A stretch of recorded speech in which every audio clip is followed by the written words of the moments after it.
May 2022, what happened? How does it affect you? Selling your home isn't as hard as it may seem. Would you call Brian Crawford at the New Mexico Dream House team?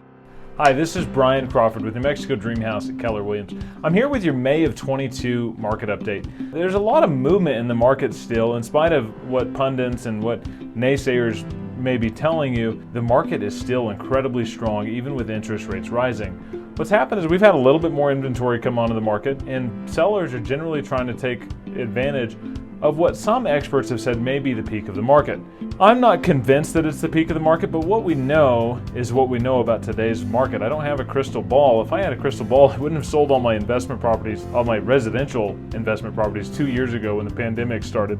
But I can tell you what's going on now, and what's going on now is the market's strong. Absorption rate. If this is your first time watching, you probably haven't heard of what an absorption rate is. An absorption rate is the number of months it would take to sell every property if we stopped taking listings today. That absorption rate is actually down to 1.23 months. So basically, that's not 1 month and 23 days, that's basically 1 month and 8 or 9 days. If we stopped listing property today, that's how long it would take to sell off all of the inventory. So we still have an inventory shortage.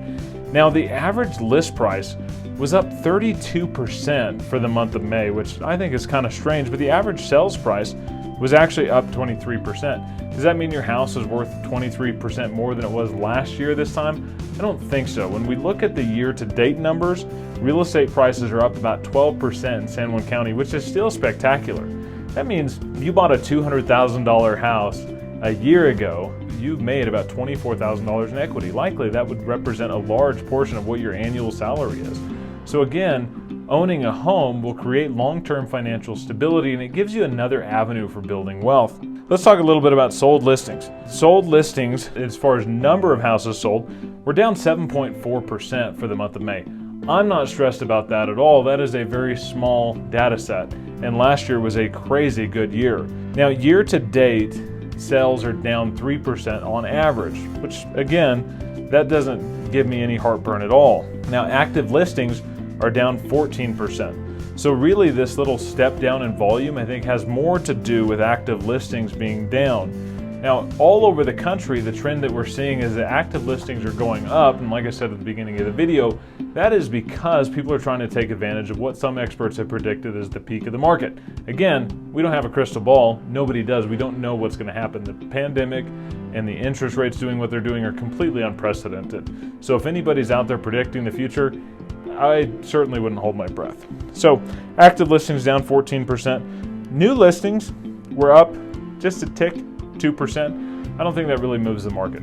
Overall, we're in a position where if you're looking to upsize a house, we have strong pricing. You probably have a large equity position in your house now, so if you roll that equity into the next house, you're likely to be able to keep your payments relatively similar, even with interest rates coming up.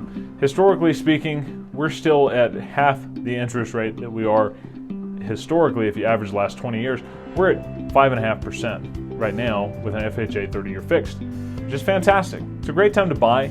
If you're looking to sell, it's time. Give me a call. I'd love to interview for the position of getting your house sold. That's May of 2022 at a 30,000 foot overview. Thanks for watching.